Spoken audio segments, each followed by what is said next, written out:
취지 얘기는 먼저 해야지. 남인수. 예, 안녕하십니까. 예, 오늘 저희가 그 기자회견을 갖게 된 배경은요, 가정폭력 신고에 대해서 지금 지난 몇 차례 지금 경찰이 제대로 대응하지 못한 사건이 있었습니다. 근데 이번에 또 7월 초에 제중 독포가 그 가정폭력 사건으로 신고를 했음에도 불구하고 긴급 임시 조치를 하지 않고 집으로 다시 피해자를 돌려보내고 또 피해자가 거기 있다는 사실을 가해자한테 알려서 가해자가 집으로 가서 그 피해자를 살해한 사건이 발생했습니다. 그래서 이 문제에 대해서 이 가정폭력 사건의 어떤 심각성과 또 이렇게 사망에 이르게 된 부분에 대해서 저희가 오늘 입장을 발표하고자 합니다. 예. 먼저 읽으세요.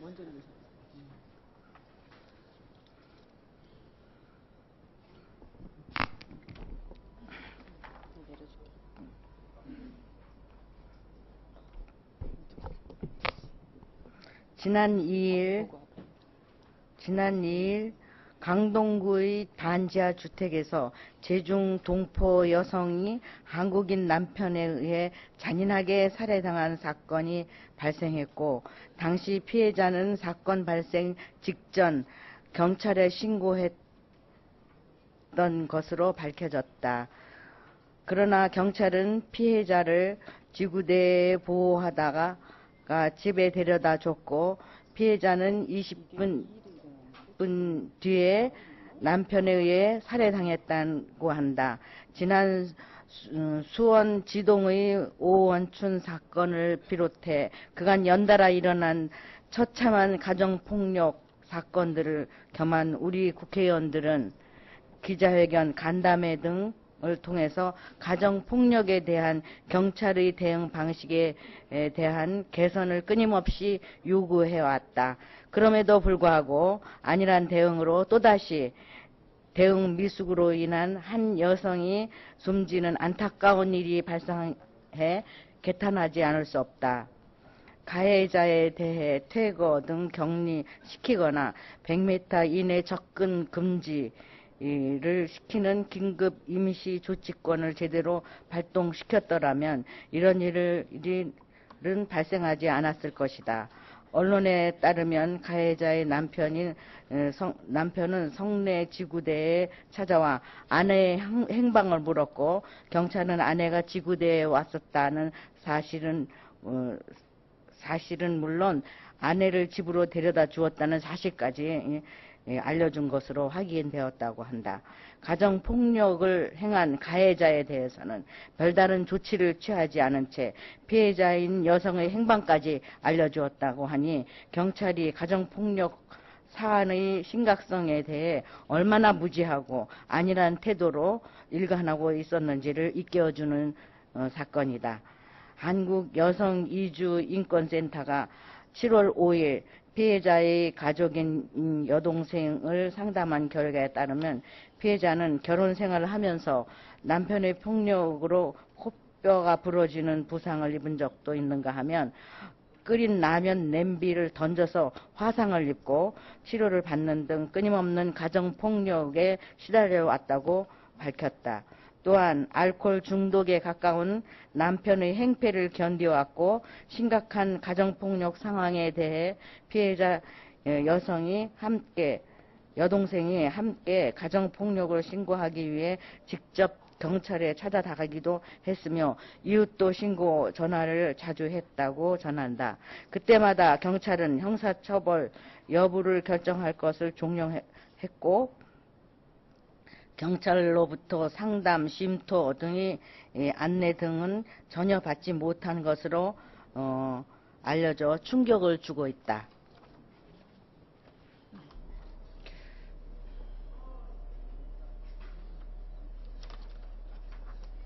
가정폭력 현장 대응 매뉴얼에 따르면 그 현장에 출동한 사법경찰관은 폭력행위를 제지 수사하고 상담소, 보호시설 인도하는 등의 적극적인 조치를 취해야 합니다. 또한 긴급 임시조치권이 도입이 되었습니다. 그래서 폭행의 심각도나 흉기 사용, 그리고 혼란스러운 사건 현장, 가해자 통제의 그런 어려움, 현재 심리적 혼란 사태, 그리고 가정폭력 신고에 따른 보복의 두려움, 가정폭력의 빈도 및 심각도 등 20여 가지 조사표에 나온 목록을 체크해서 재범 위험성을 판단하고 고위험 가해자로 분류해서 긴급 임시 조치를 취해야 합니다.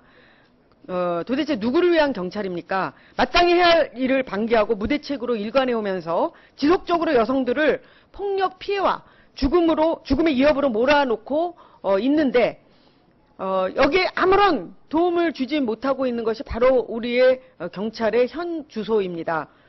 관련 매뉴얼만 잘 지키고 적극적으로 피해자 입증에 대응했었더라면 이렇게 무고하게 여성이 죽지는 않았을 것입니다. 우리 국회의원들은 다시 한번 경찰에 공식적인 사과를 요청하고 본 사건 및 이전에 일어난 모든 가정폭력 사건에 대해서 경찰의 대응에 대한 조사를 하고 그 대응자에 대한 반드시 조사를 해서 처벌하고 책임자를 처벌할 것을 요구합니다. 또한 법률 개정 등을 통해서 우리들이 할 일이 있습니다. 가정 폭력 가해자에 대한 상담 조건부 기소유예 제도를 폐지해야 합니다.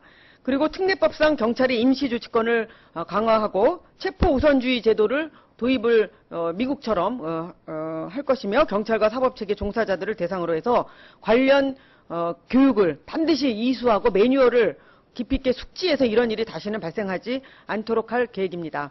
국회의원 김상희, 남인윤순, 백재현, 유승희, 인재근, 진선미, 전병헌, 한정혜. 오늘 오신 분들은 전병헌 의원님, 인재근 의원님, 남인윤순 의원님, 진선미 의원님이시고 그 기자회견 주도는 우리 남인윤순 의원님께서 해주셨습니다. 같이 또 말씀하실 분 좀 해주시면 좋겠습니다. 진선미 의원님 먼저 말씀하시죠. 예. 지난번 사태 때도 말씀을 드렸습니다만 실제로 경찰이 지금 가장 이슈가 되는 게 검경과의 수사권 독립 문제입니다. 지금 계속 이렇게 주기적으로 반복돼서 이런 엄청난 실수들이 반복되는 이 이유가 뭘까요? 저는 행안위를 지금 상임위로 하고 있습니다. 이 모든 문제들을 이제 민주통합당에서는 각각의 상임위가 함께 연대해서 지속적으로 문제 제기하고 개선책을 마련해 나갈 것입니다. 전병헌 의원님. 여가위 위원으로 보임받은 전병헌 의원입니다. 이번 여가위에서는 반드시 경찰청장을 출석시켜서 일련의 이와 같은 이 사건에 대해서 충분히 그 책임을 추궁하고 아울러서 현재 경찰의 대처에 있어서 무능과 무책임도 문제이지만 과연 이와 같은 일들이 주기적으로 반복되고 있는 이유가 어디에 있는지를 곰곰이 의미 있게 진지하게 서로 따져보고 논의하는 자리가 되었으면 좋겠습니다. 앞서 이 성명서에서도 나온 바가 있습니다만 몇 가지 법률을 통한 개선책과 함께 현재 가정폭력 현장 대응 매뉴얼이 사실상 이것이 실효성이 얼마나 있는 것인지 또 이와 같은 그 현장 대응 매뉴얼에 대해서 우리 일선 경찰관들이 얼마나 숙지를 하고 있는지 등등에 대해서도 한번 점검하고 따져볼 필요가 있다 이렇게 생각을 합니다. 따라서 여가위원회에서는 행안위에서의 그 경찰청장 출석 여부와 상관없이 당연히 경찰청장은 여가위에 출석을 해서 겁내지 말고 두려워하지 말고 참석을 해서 보다 발전적인 논의를 함께 해 나갈 수 있었으면 좋겠습니다. 감사합니다. 예, 우리 남인인순 의원님께서 마무리 이야기를 해주시면 좋겠습니다. 예, 해드리겠습니다. 예, 이번 사건은 굉장히 명백합니다. 지난번에도 오원춘 사건 이후에 또 수원에서 또 비슷한 사건이 났지 않았습니까? 그 112 신고를 받고 출동하던 경찰이 피해자가 신고를 했는데 가해자한테 확인을 하고 출동을 안 한 겁니다. 그때도 어처구니 없는 일이 벌어져서 당시에도 우리가 경찰청장을 만나러 갔었는데요. 경찰청장이 만나주질 않았습니다. 근데 그러다 보니까 일선에서 일하는 경찰들이 과연 가정폭력 문제에 대해서 얼마큼 심각하게 생각할까 굉장히 우려가 있었는데 그것이 바로 이번 사건으로 드러난 것입니다. 경찰이 할 수 있는 임시 조치가 있습니다. 그런 권한을 경찰한테 줬습니다. 검사의 지휘를 받지 않고도 사법 경찰 간의 판단으로서 이 사람이 지속적인 가정폭력을 당해왔거나 아니면 그 가해자가 또 피해자를 또 다시 신고했다는 이유로 또 다시 폭력을 가할 수 있다라고 하는 그런 상황이 발견된다면 그건 질문만 하면 금방 질문하면 알 수 있는 사안입니다. 그럼에도 불구하고 어떻게 피해자가 집에 가서 있는데 당연히 임시조치라고 하는 거는 가해자를 피해자로부터 격리하는 겁니다. 근데 그 가해자를 피해자가 있는 집으로 다시 가도록 안내했다라고 하는 것은 이건 정말 어처구니없는 걸 넘어서서 경찰이 완전히 여성의 어떤 인권, 민생을 외면하는 그런 조치라고 볼 수가 있습니다. 그래서 이번에 국정감사를 통해서 확실하게 이 경찰청의 문제와 분명히 책임질 것은 책임지도록 그렇게 저희가 해나갈 것입니다. 예, 감사합니다. 예, 마치시죠. 감사합니다.